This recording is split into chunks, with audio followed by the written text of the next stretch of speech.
Dear student, आप सभी को जेएसएम मैथमेटिक्स के यूट्यूब चैनल में स्वागत है। मैं जंग बहादुर सर आप सभी को एप्लीकेशन ऑफ डेरिवेटिव पढ़ाने वाला हूं। एप्लीकेशन ऑफ डेरिवेटिव में टेंजेंट एंड नॉर्मल एक लेसन है, उसको पहले क्लियर करने वाला हूं। उससे पहले टेंजेंट और नॉर्मल के क्वेश्चन को सोल्व करने से पहले इनके कुछ कंसेप्ट हैं, उस कंसेप्ट को, उस प्रॉपर्टीज को और फार्मूले को समझना होगा। अगर वो समझ जा रहे हैं तो क्वेश्चन को इजीली बना सकते हैं। तो चलिए पहले हम इस कंसेप्ट को समझते हैं कि नॉर्मल क्या है और टेंजेंट क्या है। सबसे पहले टेंजेंट एंड नॉर्मल यानी कोई कर्व है, कोई भी कर्व हो सकता है। कर्व यानी वक्र लाइन, यानी कर्व लाइन यानी वक्र रेखा। कोई भी वक्र रेखा जो है y equal to f x, जिसका इस तरह से ये ग्राफ जाएगा, या हो सकता है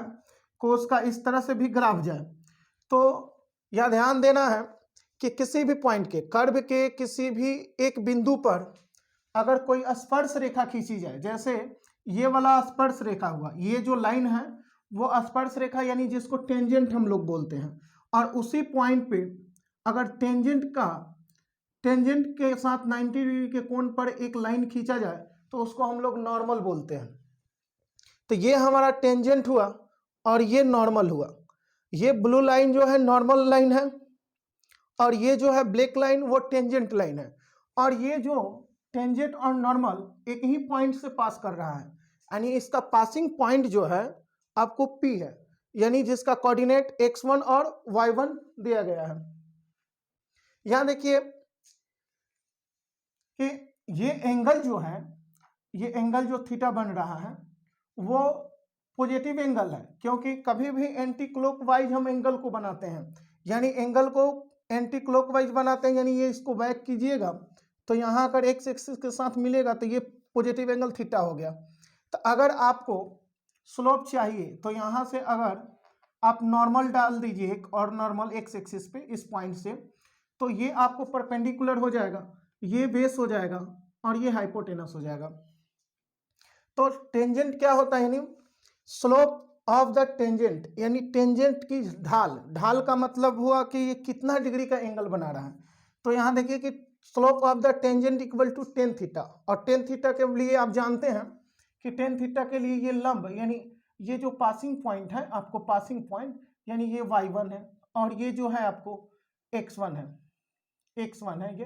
तो आप इसको लिख सकते हैं y1 बाई x1 भी, यानी इस रेखा की ढाल निकल जाएगी। अब इसी को स्लोप ऑफ द टेंजेंट को हम लोग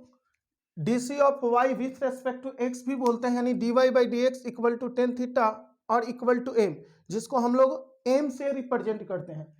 टेंजेंट के स्लोप को m से रिप्रेजेंट किया जाता है और उसको हम dy बाई डी एक्स भी कह सकते हैं। जैसे यदि कोई कर्व दिया गया है y equal to 2x² plus 4x, यदि एक कर्व है कोई, या किसी कर्व का इक्वेशन ये दिया गया है, तो ये बताइए कि इसका ढाल क्या होगा। तो ढाल सिंपल सी, इसको डिफरेंशिएट कर दीजिए x के रेस्पेक्ट में, यानी dy बाई डी एक्स बराबर, तो यह x² का dc जो होगा 2x, 2 पहले से यानी 4x हो जाएगा, और यहाँ 4x का 4 हो जाएगा, ये कांस्टेंट 2 है तो कांस्टेंट का dc 0 हो गया। तो ये हमारा ढाल आया। लेकिन किस पॉइंट पे निकालना है ढाल, उस पॉइंट को रखना होता है। अगर मान लीजिए कि हमें पॉइंट यहाँ एट ए पॉइंट दिया रहता 1 और 2, यानी 1 और 2 से पास करने वाली जो कर्व रेखा जो है, कर्व लाइन जो है हमारा, ये 1 और 2 से पास कर रहा है, और 1 2 से पास कर रहा है, यानी आप जब स्लोप निकालिएगा उस स्लोप में यहां देखिए कि यहाँ इसको बड़ी ब्रैकेट में लिखकर x बराबर 1 रख सकते हैं, क्योंकि स्लोप में x वेरिएबल है, y नहीं है। अगर y होता तो y का भी मान रखा जाता है। x का वैल्यू यहाँ 1 है तो आप रख सकते हैं यहाँ 1, तो 4 इंटू 1 यानी 4 और प्लस 4 यानी 8 हो जाएगा, यानी ढाल आपको स्लोप जो होगा 8 आ जाएगा। तो इसी तरह आप स्लोप किसी लाइन का, किसी टेंजेंट का स्लोप निकाला जा सकता है, इस तरह से निकाल लेंगे। अब देखिए नॉर्मल का स्लोप जो होता है, ये नॉर्मल है, इस लाइन का हमें ढाल निकालना है कि एक्स एक्सिस के रेस्पेक्ट में कितना ढाल है इसका, ढाल का मतलब एंगल कितना बना रहा है, ये वाला लाइन एक्स एक्सिस के साथ पॉजिटिव एंगल। तो यहाँ देखिएगा स्लोप ऑफ द नॉर्मल यानी नॉर्मल का ढाल, तो -1 डिवाइड बाई डी एक्स होता है। और यहाँ ध्यान दीजिए कि d y by d x जो निकालते हैं, जैसे मान लीजिए इसका एम आया तो स्लो अगर टेंजेंट का ढाल एम है या 2 है तो स्लोप का ढाल जो होगा -1/2 हो जाएगा, यानी रेसिप्रोकल होता है और निगेटिव होता है, यानी -1/dy/dx। और ये dx को आप जब ऐसे बदल दीजिएगा तो -dx ऊपर हो जाएगा, ये dy नीचे रह जाएगा। तो इस तरह से हम लोग नॉर्मल का ढाल निकाल सकते हैं। अब ये दोनों लाइन का इक्वेशन किस तरह से लिखा जाए, इक्वेशन यानी इक्वेशन लिखने का तरीका क्या है कि मतलब इस लाइन का, किसी भी लाइन का इक्वेशन आप जानते हैं कि कोई स्ट्रेट लाइन है, सीधा लाइन है, तो उसका इक्वेशन जो होता है 2x + 4y अब +5 = 0 इस रूप में होता है, या ए बी सी कुछ भी यहाँ हो सकता है, यानी ax + by + c = 0, यानी ए बी सी जो आपको रियल नंबर है, a b c element of r, यानी कोई भी रियल नंबर हो सकता है। तो इस रूप में कोई भी लाइन हो, या वह नॉर्मल हो या टेंजेंट हो, उसका इक्वेशन इसी फॉर्मेट पर आता है। अगर ये फॉर्मेट पर आता है तो किस तरह से हम लाएंगे, अगर हमारा कर्व का इक्वेशन दिया रहेगा, हम किसी पासिंग पॉइंट को दिया रहेगा, कोई पासिंग एक कर्व है, ये इक्वेशन आपको y = fx दिया रहेगा, जिस तरह से यहाँ इक्वेशन दिया गया है y बराबर इस तरह से आपको दिया रहेगा, और ये पासिंग पॉइंट बतलाएगा। पासिंग पॉइंट यानी कहाँ से वो कर्व का पास करे, जैसे ये वाला कर्व 1 और 2 से पास किया है, उसी तरह ये कर्व जो है, ये वाला कर्व जो है, यहाँ देखिए कि x1 और y1 से पास कर रहा है, जिसको पासिंग पॉइंट को हम लोग P माने हैं। अब ये P माने हैं, यहाँ देखिए कि ये जो है यहाँ से स्पर्श रेखा गया, तो इसको बैक में जब लाएंगे तो एक्स एक्सिस के साथ ये थीटा एंगल बना रहा है। तो अब ये ध्यान रखिए कि ये एक्स एक्सिस के साथ अगर थीटा एंगल बना रहा है तो यही टेंजेंट एक्स एक्सिस के समानांतर लाइन के साथ, कहीं भी अगर इसके समानांतर हम कोई लाइन खींच रहे हैं तो उसके साथ भी वो थीटा एंगल ही बनाएगा। अब यहाँ रही बात कि इसका इक्वेशन कैसे लिखा जाए, तो इक्वेशन लिखना है तो ध्यान दीजिए, अगर एक और पॉइंट यानी कोई लोकस बिंदु, क्योंकि कोई भी लाइन सिर्फ एक बिंदु का समुच्चय नहीं होता है, यह इन्फिनाइट बिंदुओं का समुच्चय होता है। इन्फिनाइट मतलब अनंत, यानी अगर एक पॉइंट यहाँ दिया गया है तो इस पर अनंत बिंदु अभी भी है। तो मान लिए कि एक हमारा कोई पॉइंट है जो एक्स वाई के फॉर्मेट में एक्स और वाई है, ये पासिंग पॉइंट दिया रहेगा, ये पॉइंट अपने से मान लेना होगा, क्योंकि अनंत बिंदु इस पर है तो एक पेयर और मान ले रहे हैं। अब ये देखिए कि इस पेयर को अगर मिला दिया जाए, इस पेयर को मिला दिया जाए यहां से,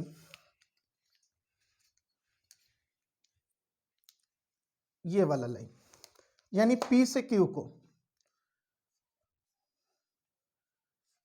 इस तरह से अगर मिला दिया जाए तो देखिए ये P पॉइंट था, ये Q पॉइंट था, और मिला दिया। P से M लंब हम डाल देंगे, खींच देंगे, एक्स एक्सिस पर नॉर्मल खींचेंगे, और Q से भी एक्स एक्सिस पर एक नॉर्मल खींचेंगे, और फिर P से QN पर एक परपेंडिकुलर लाइन खींचेंगे। अब यहां देखिए कि PQR एक राइट एंगल ट्रायंगल बन रहा है, समकोण त्रिभुज बन जा रहा है। तो यदि ये लाइन जो है, ये लाइन, ये बिंदु दोनों के डिस्टेंस अगर बढ़ेगा, दोनों बिंदुओं के बीच की दूरी अगर बढ़ेगा तो ये लाइन इसी तरह ऐसे अगर गोल जाए तो ये भागते जाएगा। लेकिन जब जैसे ये पॉइंट नज़दीक आने लगेगा, जब ये पॉइंट P के नज़दीक यदि आने लगेगा तो ये लाइन जो है वक्र लाइन पर ही आने लगेगा। जिस कंडीशन में यदि ये पॉइंट ये P के पूरे नज़दीक हो जाए तो उस कंडीशन में ये लाइन जो होगा यह इस तरह से ये जाएगा, इस पर ही जाएगा, इस पे ही जाएगा। तो उसके अनुसार इस पे ही जाएगा। तो अभी जो हमारा त्रिभुज जो बन रहा है वो तो PQR यानी ये वाला त्रिभुज बन रहा है, तो इसके अनुसार ये एंगल, पूरा एंगल ही हम लोग को थीटा मान लेंगे। अब देखिए कि उसी के अनुसार अगर हम लोग टेन थीटा यहाँ निकालेंगे, क्योंकि स्लोप होता है,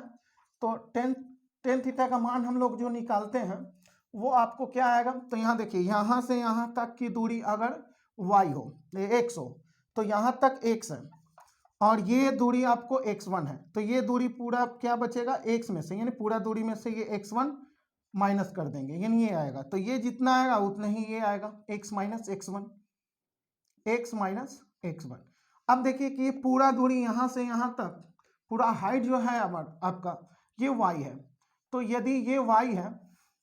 और ये बतलाइए कि इतना जो हाइट है ये y1 है, तो ये भी यहाँ वाला y1 हो गया, क्योंकि ये हाइट अब यदि y1 है तो ये भी y1 हो जाएगा और यहाँ से यहाँ तक ले y है, तो बतलाइए कि यहाँ आपको QR चाहिए, तो पूरा डिस्टेंस यहाँ से यहाँ तक के डिस्टेंस यानी y में से क्या घटाना होगा, ये पूरा में से ये y1 को घटाना होगा, यानी y1 को घटाना होगा। तो आप देख लीजिए कि ये वाला PR जो है x माइनस x1 और ये QR जो है y माइनस y1, तो यदि हम यहाँ से स्लोप निकाल लें, यानी ये वक्र का स्लोप निकाल लें tan थीटा, यानी इस लाइन का स्लोप निकाल लें, तो tan थीटा बराबर क्या होगा, यानी ये perpendicular y minus y1 divide by base, base क्या है x माइनस x1 आपका बेस है, तो tan थीटा बराबर y minus y1 divide by x minus x1, ये आपका स्लोप आ गया, इस जिसको हम लोग m से भी रिप्रेजेंट कर सकते हैं, m से, या इसी को हम लोग dy बाई dx भी बोलते हैं, इसी को dy बाई dx भी बोलते हैं। तो ये स्लोप आ गया। अब देखिए इक्वेशन जब निकालना है तो इक्वेशन निकालने के लिए ये टेंजेंट का इक्वेशन, तो equation of the tangent at point P, यानी पॉइंट P पर यानी P जो है पासिंग पॉइंट है, पासिंग पॉइंट जहाँ से कर्व पास कर रहा है और वो लाइन जो है टेंजेंट वो स्पर्श करके जा रहा है, तो x1 और y1, तो एज क्या होगा y माइनस y1, यानी ये पॉइंट में से, यानी ये जो लोकस पॉइंट है y में से y1 को हम लोग घटा देंगे, फिर dy बाई dx यहाँ ढाल ले लेंगे, फिर x में से x1 को हम लोग घटा देंगे, या इसी को दैट इज अर्थात dy बाई dx का वैल्यू जब निकालिएगा तो y minus y1 divide by x minus x1 हो जाएगा, यानी जो यहाँ अभी निकाले हैं यहीं से अगर ये क्रॉस कर दिया जाए तो x माइनस क्या हो जाएगा, x माइनस x1, और ये इसके साथ x माइनस x1 आ गया, ध्यान दीजिए यहाँ समझिए, y माइनस y1 बराबर dy by dx into x minus x1, y1 और x1 वो पासिंग पॉइंट होता है और x और y लोकस पॉइंट होता है, और dy बाई dx जो ढाल है यानी टेंजेंट का वो ढाल बोला जाता है, तो dy बाई dx निकालिएगा तो ये ऊपर और ये नीचे हो जाएगा, तो इस फॉर्मेट में भी इक्वेशन हो सकता है टेंजेंट का। अब है नॉर्मल का इक्वेशन, जैसे ये नॉर्मल है उसी तरह यहाँ भी एक नॉर्मल होगा, यहाँ भी एक नॉर्मल होगा, तो इस नॉर्मल लाइन का इक्वेशन जब निकालना होगा कि इस लाइन का इक्वेशन क्या होगा, तो equation of the normal at point P, यानी पासिंग पॉइंट वही होगा x1 y1, तो यहाँ देखिए y माइनस y1 यानी y जो है लोकस पॉइंट है xy, तो y में से y1 को घटा देना है, ये y1 को बराबर -1 divide by dy by dx, यानी नॉर्मल का स्लोप जो होता है टेंजेंट के स्लोप का व्युत्क्रमानुपाती होता है और माइनस में भी लिया जाता है, जैसे यहाँ बतलाया है कि ये dy बाई dx को हम लोग टेंजेंट का स्लोप बोलते हैं, लेकिन -1 बटा dy बाई dx को हम लोग नॉर्मल का स्लोप बोलते हैं, तो यहाँ नॉर्मल का इक्वेशन में नॉर्मल का ही स्लोप यहाँ लिया जाएगा इनटू x माइनस x1 लिखा जाएगा। देखिए यदि इसी dx को ऊपर अगर बदल दिया जाए, जैसे यहाँ बदले हुए हैं dx को ऊपर भेजे हैं तो minus dx divide by dy, तो उसी तरह यहाँ आप लिख सकते हैं कि minus dx divide by dy into x minus x1, या आप dx जब इसको इधर भेजिएगा तो y minus y1 divide by x minus x1 होगा, माइनस इधर भेज दीजिए तो dx बराबर ये आ जाएगा कि dx बराबर minus y1 divide by x minus x1। अब यहाँ कुछ पॉइंट नोट करना है, कुछ पॉइंट को इसमें नोट करना है, क्या है, पहला है यदि dy by dx equal to 0, यानी आप स्लोप निकालें और स्लोप 0 आ गया तो the tangent is parallel to x axis, तो वो टेंजेंट जो होगा, अगर tangent dy by d x slope निकाले, टेंजेंट का slope dy by d x को हम लोग टेंजेंट का स्लोप बोलते हैं। अगर टेंजेंट का स्लोप 0 आ जा रहा है तो इसका अर्थ है कि ये जो टेंजेंट आपका है पैरेलल टू एक्स एक्सिस, यानी एक्स एक्सिस के पैरेलल होगा। कैसे? यानी जब dy बाई डी एक्स आपको 0 आ जाएगा तो टेंजेंट जो है एक्स एक्सिस के पैरेलल हो जाएगा, यानी ये टेंजेंट जो है इस तरह से नहीं जाकर वो इस तरह से जाएगा, इस तरह से जाएगा ये। तो बतलाइए कि जब इस तरह से जाएगा तो एक्स एक्सिस के साथ इसका एंगल कितना बना? एक्स एक्सिस के साथ इसका एंगल कितना बना? 0 डिग्री, क्योंकि ये लाइन और ये लाइन एक दूसरे को जब कट ही नहीं करेगा तो इसका अर्थ हुआ कि यहाँ एंगल बनेगा 0 डिग्री। जब 0 डिग्री बनेगा, कब, किस कंडीशन में 0 डिग्री बनेगा? जब टेंजेंट का नॉर्मल एक्स एक्सिस के पैरेलल हो। पैरेलल यानी जो ऐसे जाए, समानांतर जाए, जो एक दूसरे को काटे नहीं, यानी एक्स एक्सिस और ये टेंजेंट एक दूसरे को कहीं भी ब्रेक नहीं करेगा, तो उस कंडीशन में एंगल हमारा 0 डिग्री हो जाता है और dy बाई डी एक्स 0 हो जाता है। क्यों हो जाता है स्लोप 0? क्योंकि आप जानते हैं tan theta, dy by d x बराबर, तो dy बाई डी एक्स बराबर टेन थीटा, यहाँ टेन थीटा का वैल्यू 0 रखिए तो टेन 0 का वैल्यू 0 हो जाता है, इस वजह से ये स्लोप आपका 0 हो गया। तो चलिए दूसरा पॉइंट समझिएगा कि if tangent line is perpendicular parallel to x axis, if tangent line is parallel to x axis तो देन स्लोप इज 0। यानी इसी सेंटेंस को हम दूसरे सेंटेंस में कन्वर्ट किए हैं कि टेंजेंट जो है यदि पैरेलल है एक्स एक्सिस का, यानी टेंजेंट जो है एक्स एक्सिस का पैरेलल है तो एक्स एक्सिस का स्लोप 0 होता है। यहां लिख दिए, इसी चीज को फिर दूसरा बार लिखा गया। तीसरा पॉइंट में है कि tangent line is perpendicular, tangent line is perpendicular to the x axis तो देन स्लोप इज इनफाइनाइट। यानी अगर टेंजेंट लाइन परपेंडिकुलर हो जाए एक्स एक्सिस का, परपेंडिकुलर का अर्थ हुआ कि अगर यही पॉइंट है, इस तरह से ये हो जाए, इस तरह से ये मूव कर जाए, या यहां कोई पॉइंट इस तरह से मूव कर जाए,